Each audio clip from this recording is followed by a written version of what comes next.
ہفتم number 7، معاصی دنیا میں پروردگار عالم اور بندے کے درمیان حجاب بن جاتے ہیں، اللہ سے دوری ہو جاتی، اور یہ قیامت کے دن حجاب اکبر ثابت ہوں گے۔ چنانچہ اللہ تعالیٰ کا ارشاد ہے، کلا انہم عن ربہم یومئذ لمحجوبون، سورۃ المطففین 15۔ سنو، یہ لوگ اس دن اپنے رب کے سامنے نہیں آنے پائیں گے، حجاب آ جائے گا، دیکھ نہیں سکیں گے۔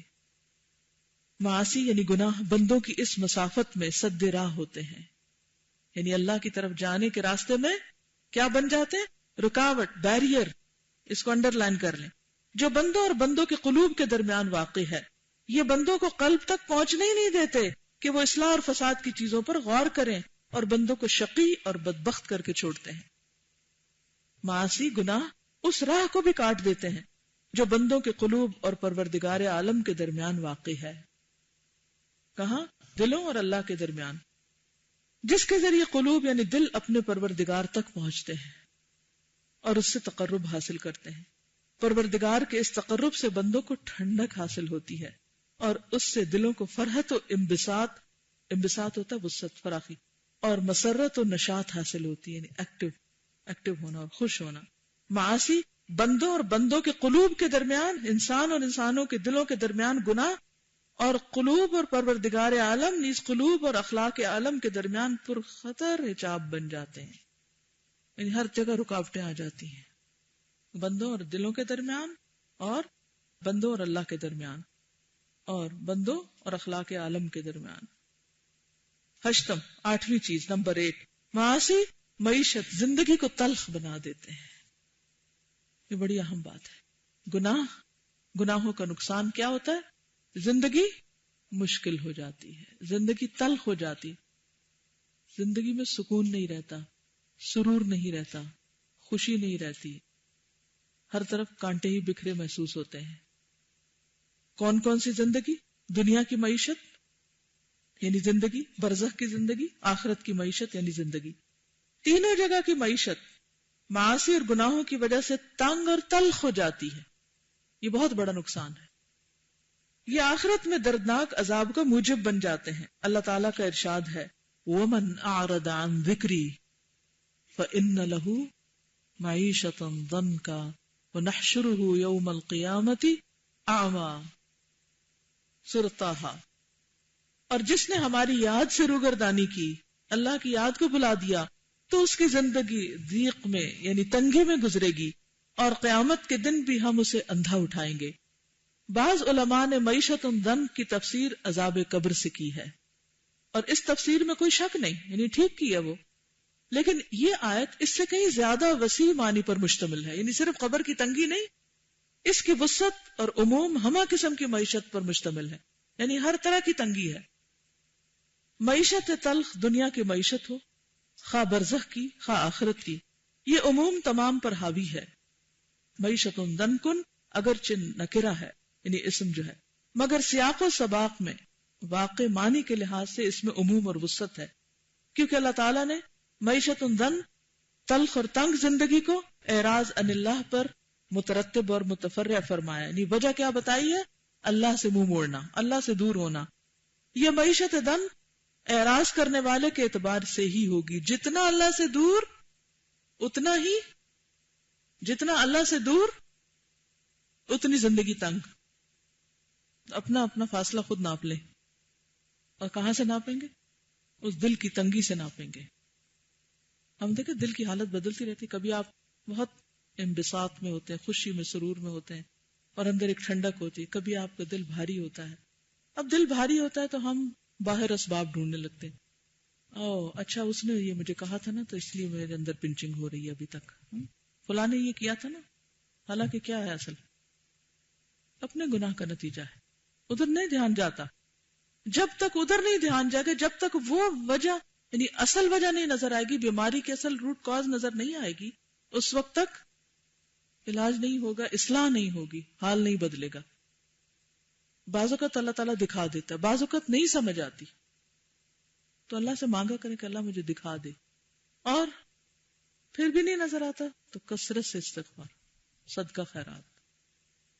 اور کوشش کے ساتھ عجز و انکساری کا اظہار، کیونکہ اللہ کو وہ پسند ہے.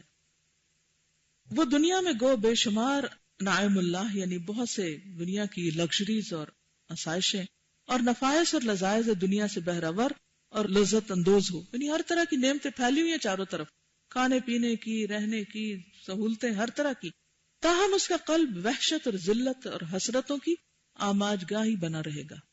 اندر کوئی خوشی نہیں ہوگی. باہر ساری سہولتیں ہیں، گھر ہے، گاڑی ہے، ڈرائیور ہے، کھانا پینا وافر مقدار میں ہے، زندگی کی ہر سہولت میسر ہے، لیکن اندر حسرتیں ہیں. ہر وحشت، ہر ذلت، ہر حسرت قلب کے ٹکڑے کر رہی ہوگی، اندر ہی اندر دل کٹا جا رہا ہوگا. باطل تمنائیں اور آرزویں اور مختلف قسم کے عذاب اسی دنیا میں اس کے لیے موجود ہوں گے. اس کی یہ تمنائیں اور آرزویں شہوات یعنی خواہشات، عشق، حب دنیا، حب ریاست. حب ریاست کیا ہوتا ہے؟ عہدے کی طلب. حب امارت یعنی حب جاہ کے نشے میں مستور ہوں گی. یعنی کون سی تمنائیں ایسی ہیں جن کے پیچھے دوڑنے کی وجہ سے، جن کو پانے کی وجہ سے انسان کے دل کے ٹکڑے ہوتے رہتے ہیں اور دل پریشان اور غمگین اور دکھی رہتا ہے. وہ یہ بنیادی وجوہات ہیں. جب انسان ان پر قابو پا لیتا ہے تو ہی دلوں کو ٹھنڈک نصیب ہو سکتی ہے.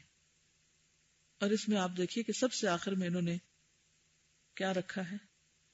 حب عمارت. اگر آپ کو منہاج القاصدین یاد ہو تو اس میں انہوں نے کیا کہا تھا کہ انسان بہت سی محبتوں پہ قابو پا لیتا ہے، لیکن یہ جو بڑا بننے کی خواہش ہے نا، یا عہدے کی خواہش، یا اپنی ریکگنیشن کی خواہش، اس کو جڑ سے نکالنا بڑا ہی مشکل کام ہے. اور آپ نے دیکھا ہوگا کہ بہت سے لوگ اسی غم میں ملوث رہتے ہیں کہ ان کو کوئی خاص مقام کیوں نہیں دیا جا رہا، لوگ ان کی عزت کیوں نہیں کرتے، لوگ ان کی اتھارٹی کو کیوں نہیں مانتے، ان کو بڑا کیوں نہیں سمجھا جاتا، وہ کسی خاص کام کے لیے امیر کیوں نہیں بنائے گئے، ان کو کیوں نہیں چنا گیا، ان کو کیوں نہیں نامینیٹ کیا گیا. یہ ایک ایسی بیماری ہے کہ جب تک انسان کے اندر رہے گی، انسان کی حقیقی اصلاح، تزکیہ، تقوی آ ہی نہیں سکتا، اور دل کی تنگی اور رنج و غم اور الم دور ہو ہی نہیں سکتا. جب انسان کے اندر عاجزی آتی ہے، اس کے لیے میں ایک اپنے اندر ایکسرسائز کرتی ہوں عاجزی لانے کے لیے کہ میں کون ہوں. تو میں ایسے جیسے نماز کے بعد یا کبھی کبھی دن میں کسی نہ کسی وقت میں آنکھیں بند کر کے پوری گیلیکسیز کا ایک اپنے مائنڈ میں امیج لاتی ہوں. تو ابھی تک جو کچھ نون ہے، انسان دیکھی ہوئی چیز سے زیادہ سمجھ پاتا ہے. تو میں نے اپنے ڈیسک ٹاپ پہ ڈالی ہوئی ناسا کی ایک وجٹ. ناسا کا وجٹ جو ہے اس میں روز کوئی نہ کوئی ایسی تصویر آتی جو نئی نئی آتی. ایک تو ہم تصویریں دیکھتے رہتے ہیں نا گیلیکسیز کی اور ستاروں کی اور سیاروں کی، وہ نہیں، پرانی تصویریں دیکھ کے پھر دل کا حال وہی ہو جاتا ہے. تو اس میں رنگین قسم کے ستارے اور عجیب و غریب مخلوقات، کئی دفعہ تو ایسی فضول چیزیں بھی ہوتی ہیں لیکن اکثر بڑی اچھی بھی ہوتی. تو میں اپنے امیجنیشن میں ایسے نا سر کو گھماتی ہوں، اتنی بڑی کائنات، اتنی بڑی، اتنی میں کہاں، وہ ذرے سے بھی حقیر، وہ ایک طرف پڑی ہوں. اپنے آپ کو میں امیجن کرتی ہوں وہ ذرے سے حقیر چیز کہیں تو نظر بھی نہیں آ رہی. اچھا میں وہاں ہوں، اور یہ حقیقت ہے، میں وہاں بھی نہیں ہوں، اس سے بھی نیچے ہوں. کیونکہ پوری کائنات کے اندر جو کچھ اللہ نے تخلیق کیا اس کے مقابلے میں تو ہماری زمین بھی ذرے سے چھوٹی ہے. تو زمین پر میں کہاں ہوں؟ پھر میں سوچتی ہوں اللہ تعالیٰ آپ کے اتنے عبادت کرنے والے بندے، اتنے اچھے کام کرنے والے بندے جن سے آپ راضی، وہ آپ کے دوست، آپ سے قریب، میں کہاں؟ میں تو وہ دور. اس ایکسرسائز سے وہ جو دل کے اندر کبھی یہ احساس ہے نا کہ میں کوئی چیز ہوں، فوراً نکل جاتا ہے. کچھ نہیں، مجھے اس کی رحمت چاہیے. اگر وہ میری طرف کسی بھی دل کی کیفیت یا کسی بھی عمل کی وجہ سے اگر وہ میری طرف رحمت سے متوجہ ہوتا ہے تو میرے لیے اس سے بڑی خوش قسمتی کی کوئی بات نہیں. اور اگر میرے کسی عمل کی وجہ سے وہ مجھ سے منہ پھیر لیتا تو اس سے بڑی بدقسمتی ہے ہی کوئی نہیں دنیا میں. دنیا میں کوئی نام، کوئی شہرت اور کوئی بھی بڑائی کسی بھی جگہ کی، کسی بھی قسم کی، کوئی حقیقت اور معنی نہیں رکھتی. لیکن یہ ایک ایسی چیز ہے کہ جو ایک دن کی ایکسرسائز سے نہیں بات بنے گی. اور اس کا پتہ کب چلتا ہے جب کوئی آپ کی بات نہیں مانتا یا کوئی بدتمیزی آپ کے ساتھ کر جاتا ہے یا کوئی کہیں سے آپ کو کوئی جھٹکا لگتا ہے، اکثر ایسے ہوتا ہے نا کہ کوئی نہ کوئی آپ کو کچھ کہہ دیتا ہے جو آپ کے نفس پہ بڑا گراں گزرتا ہے، تو پھر آپ کے آنسو بھی آ جاتے ہیں، یا آپ اگنورڈ فیل کرتے ہیں، یا آپ لیفٹ آؤٹ فیل کرتے ہیں، یا آپ سوچتے ہیں کہ یہاں تو میری کوئی ہستی نہیں. اور حج بڑا اچھا موقع ہے انسان کو ہستی یاد دلانے کا. جو انسانوں کے سمندر میں وہ دیکھے نا کہ کہاں کھڑا ہے، بڑی اچھی سمجھ آتی ہے. لیکن اس کراؤڈ کے مقابلے میں بھی ساری مخلوق کو سامنے رکھ کے دیکھیں تو پھر اور بھی اچھی طرح سمجھ آتی ہے. تو اس وقت آپ اپنے فوراً ہی ایکسرسائز کریں کہ میں کیا ہوں، میں تو کچھ بھی نہیں ہوں، میں تو کچھ بھی نہیں. آپ دیکھیں گے آپ کا دل ٹھنڈا ہو جائے گا. جب میں کچھ ہے ہی نہیں، میری کوئی حیثیت ہی نہیں، تو پھر اس سے کیا فرق پڑتا ہے کہ لوگ مجھے کیا سمجھتے ہیں، یا تو نا میں بڑی کوئی چیز ہوں. تو وہ احساس ختم ہو جاتا ہے. آج میں صبح حدیث پڑھ رہی تھی معراج کی. آج کل میں نے ایک کتاب ہے اللؤلؤ والمرجان، 2 صحیح کتابوں کا بہت ہی خوبصورت خلاصہ ہے. تو شاید پہلے بھی میں نے آپ سے ذکر کیا تھا کہ میں اپنی خاطر، ایک ہوتا نا پڑھانے کے لیے، ایک ہوتا اپنی خاطر، تو اپنی خاطر میں روزانہ قرآن کے کچھ حصے کے علاوہ میں حدیث کا مطالعہ کرتی ہوں، اور چاہے ایک حدیث ہو یا 2 ہو. آج میں جس وقت معراج کی حدیث پڑھ رہی تھی کہ کس طرح نبی صلی اللہ علیہ وسلم کے پاس جبریل آئے، آپ خود ہی روایت کرتے ہیں، اور سونے کے تست میں پیالے میں زمزم لائے اور اس سے آپ کے اندر کو صاف کیا، پاک کیا. میں نے کیا کیا کہ حدیث پڑھ کے اٹھی اور جا کے زمزم لیا اور یہ دعا کر کے کہ یا اللہ، جس طرح آپ نے اپنے رسول کے اندر سے وہ دھویا تھا، ہمارے اندر کے بھی جو میل کچیل ہیں ان کو دھو دے. اس لیے شیئر کر رہی ہوں کہ شاید آپ بھی جب زمزم لیے تو آپ کو خیال آ جائے تو ہم اور دعائیں تو مانگتے ہیں، ذرا اپنے اندر بھی جھانک کے اپنے لیے بھی مانگ لیں. اچھا پھر کیا پڑھا کہ وہ جبریل ان کو لے کر گئے اوپر. آسمان پہ دروازہ ایک کھلا، سب سے پہلے آسمان پر آدم علیہ السلام تھے، پھر آگے گئے، پھر دوسرے آسمان پر عیسیٰ اور یحییٰ علیہ السلام تھے، پھر آگے گئے تیسرے آسمان پر یوسف علیہ السلام، چوتھے پر ادریس علیہ السلام تھے، پانچویں پہ ہارون علیہ السلام تھے، چھٹے پہ موسیٰ علیہ السلام تھے، ساتویں پہ ابراہیم علیہ السلام تھے. تو میں سوچنے لگی کہ اللہ تعالیٰ نے ان کو مختلف آسمانوں پہ کیوں رکھا اور سب سے قریب کس کو رکھا ہوا؟ کیوں؟ کیونکہ انہوں نے اپنے دل کو ہر دوسری چیز سے پاک کر لیا تھا نا اللہ کے سوا. واتخذ اللہ ابراہیم خلیلا. اصل عزت اور مقام اس کا یہ مطلب نہیں کہ باقی پیغمبروں میں نہیں تھا، لیکن وہ درجے ہوتے ہیں نا، پھر توحید کے بھی درجے ہیں اور اللہ کی محبت کے بھی درجے ہیں. تو اس حدیث نے ایک عجیب اثر میرے اوپر کیا کہ کس طرح اللہ سبحانہ وتعالیٰ نے ان درجوں میں رکھا. پھر نبی صلی اللہ علیہ وسلم کو سب سے اوپر لے گئے اور پھر آپ اللہ تعالیٰ سے ہم کلام ہوئے. کیا خوبی تھی آپ کی، ما زاغ البصر وما طغى، نگاہ ادھر ادھر ہوئی نہیں. کیا منظر، ہم کو کوئی وہاں لے جائے، ہم تو کہیں کسی بھی ذرا اوپر چھت پہ کھڑے ہو جائیں تو چاروں طرف کے نظارے میں کھو جاتے ہیں. اللہ کی عظمت بعد میں ہی آتی ہے دل میں. اور نبی صلی اللہ علیہ وسلم کا مقام کہ جب وہ آپ وہاں تشریف لے گئے تو ما زاغ البصر، ادھر ادھر کچھ بھی نہیں دیکھا، اپنے ہی مقصد پہ فوکسڈ.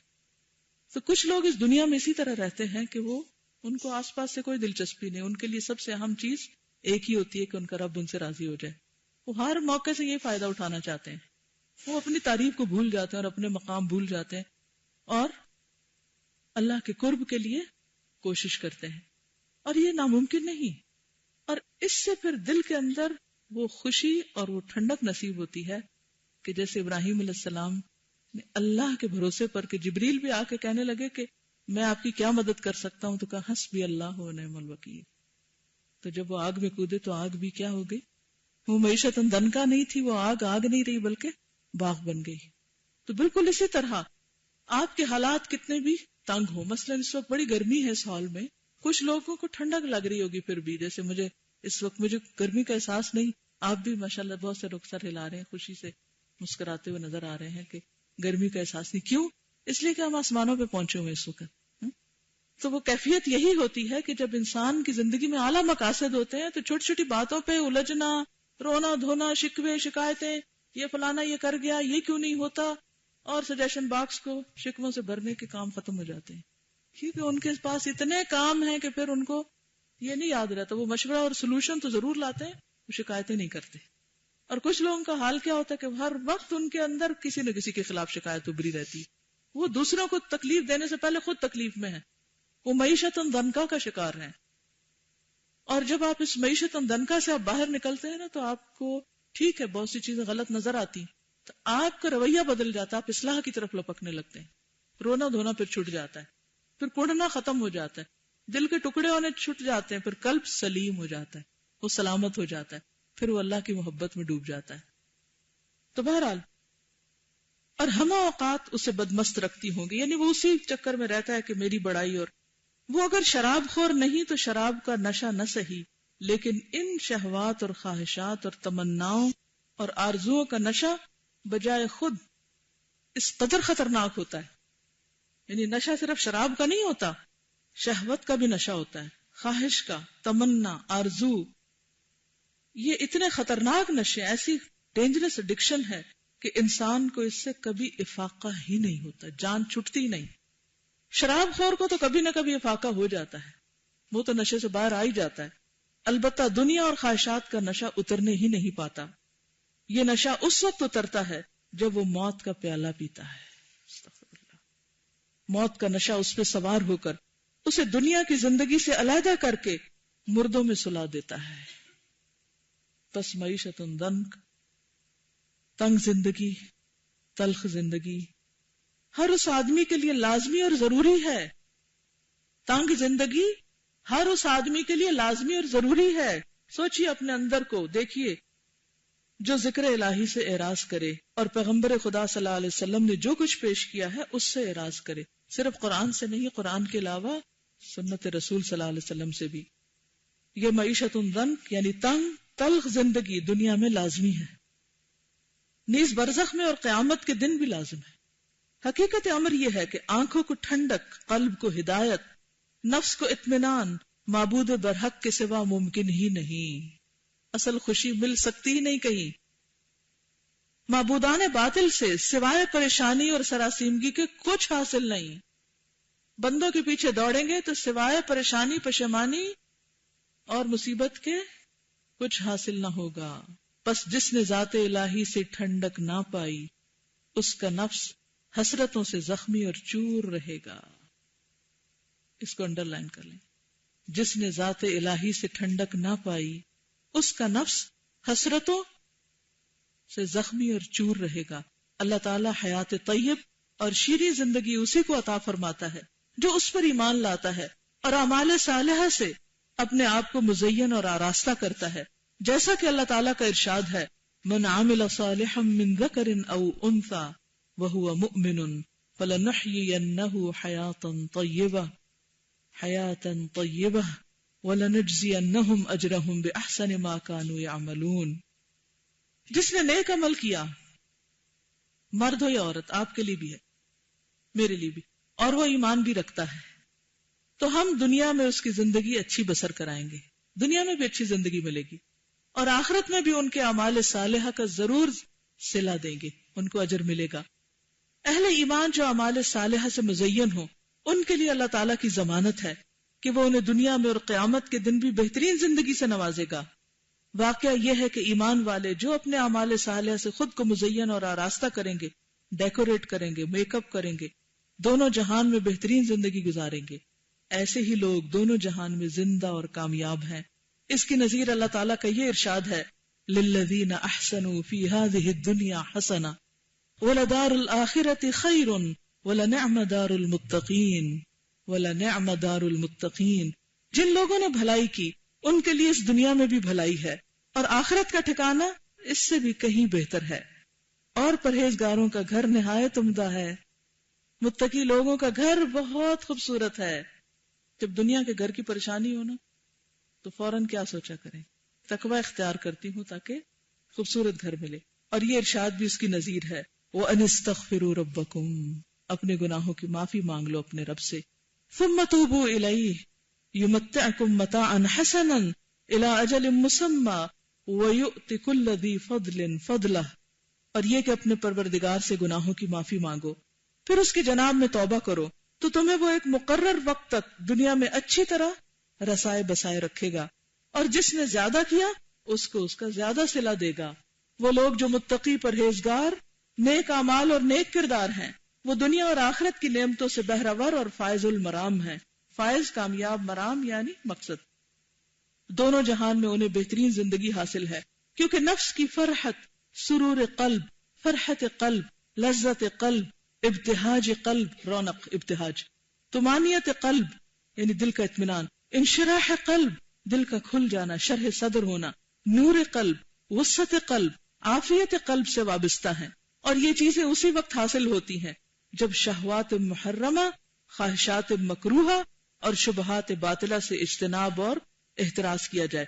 اب یہ پیراگراف جو نا لکھ کے اپنے سامنے کہیں لگا لیں، ٹھیک ہے، کہ دل کی خوشی کب ہوگی؟ جب حرام شہوات چھوڑی جائیں گی، جب مکروہ خواہشات سے کنارہ کشی کی جائے گی، اور جو باطل شبہات سے اجتناب کیا جائے گا. حقیقت امر تو یہ ہے کہ اصل نعمت و سرور، اصل فرحت و بہجت، رونق، اصل لذت و عافیت یہی ہے. جسمانی لذت اور سرور اس کے مقابلے میں ہیچ، کم ترین اور سراسر ہیچ ہے. بعض عارفین سلف اور لذت آشنائے بادہ توحید کا قول ہے. عارفین سلف یعنی پہلے اول دور کے جو اللہ کو پہچاننے والے لوگ تھے، عارف، اور لذت آشنائے بادہ توحید. لذت یعنی لطف، آشنا جن کو میسر ہے، بادہ پیالہ، جام توحید کا یعنی جنہوں نے توحید کا جام اپنے اندر انڈیل لیا، یعنی اللہ کے لیے خالص ہو گئے. وہ کہتے ہیں لو علم الملوک و ابناء الملوک ما نحن فیہ لجادلونا علیہ بالسیوف. اگر بادشاہ اور بادشاہوں کے بیٹے وہ حالت معلوم کر لیں جس میں ہم ہیں تو اس کے لیے وہ ہم سے تلواروں سے لے کر جنگ کریں. یعنی اتنی بڑی دولت ہے ہمارے اندر. کسی عارف کا قول ہے انہ یمر بالقلب اوقات اقول فیہا ان کان اہل الجنت فیہ مثل ھذا انہم لفی عیش طیب. قلب پر، دل پر کچھ ایسے اوقات بھی آ جاتے ہیں کہ زبان بے ساختہ چلا اٹھتی ہے اگر اہل جنت کو ایسی نعمت حاصل ہے، ایسی دل کی خوشی، تو یقیناً وہ بہترین عیش سے بہرور ہیں، وگرنہ کچھ نہیں. یعنی جنت کی نعمتیں صرف انہار اور اس میں نہیں ہیں جو نعمتیں ہیں طرح طرح کی، وہاں بھی اصل چیز کیا ہے؟ دل کی خوشی. کسی اور بزرگ کا قول ہے ان فی الدنیا جنت ہی فی الدنیا کالجنت فی الآخرہ من لم يدخلها لم يدخل جنت الآخرہ. بے شک دنیا میں ایک جنت ہے اور وہ ایسی ہی جنت ہے جیسی آخرت کی. جو آدمی دنیا کی اس جنت میں داخل نہیں ہوا وہ آخرت کی جنت میں بھی داخل نہیں ہوگا. اور اس جنت کی طرف رسول اللہ صلی اللہ علیہ وسلم نے بھی اشارہ فرمایا اذا مررتم بریاض الجنت فرتعوا. جب تم جنت کی کیاریوں سے گزرو تو کچھ چر لیا کرو. صحابہ نے عرض کیا یا رسول اللہ صلی اللہ علیہ وسلم جنت کی کیاریاں کون سی ہیں؟ آپ نے ارشاد فرمایا حلق الذکر، ذکر الہی کے حلقے یعنی سرکلز، مجلسیں، جیسے ہم بیٹھے یاد کر رہے ہیں تو یہ کیا ہے؟ جنت کی کیاری. اب آپ دیکھیے اسی وجہ سے جب ایسی مجلسوں میں ہم ہوتے ہیں تو ہمارے دل کا حال کچھ اور ہی ہوتا ہے. جب یہاں سے باہر نکلیں گے کچھ اور ہو جائے گا. تو اس لیے ایسی جنتوں میں جانا چاہیے اور پھر فائدہ اٹھانا چاہیے. یہ بھی آپ کا ارشاد ہے ما بین بیتی و منبری روضۃ من ریاض الجنہ. میرے گھر اور میرے منبر کے درمیان جنت کی کیاریاں ہیں. وہاں کیا ہوتا تھا؟ علم کے حلقے ہوتے تھے اور اللہ کے اس فرمان ان الابرار لفی نعیم و ان الفجار لفی جحیم. بے شک نیکوکار لوگ مزے کی بہشت میں ہوں گے اور بدکار لوگ دوزخ میں. اس سے یہ نہ سمجھا جائے کہ یہ یوم معاد یعنی قیامت کے دن کے ساتھ مخصوص ہے، بلکہ ابرار یعنی نیک لوگ ہر سے عالم میں، تینوں دنیاؤں میں نعیم اور جنت میں ہیں، اور فجار و بدکار تینوں جہانوں میں جہنم میں ہیں. خدا را بتائیے کہ نیکوکار قلب سلیم، سلامتی صدر، معرفت رب العالمین، محبت خداوندی اور رضامندی الہی سے بڑھ کر دنیا کی کون سی لذت اور کون سی نعمت ہو سکتی ہے؟ اور قلب سلیم کے سوا کوئی عیش ہے بھی؟ کوئی اور چیز ہے بھی؟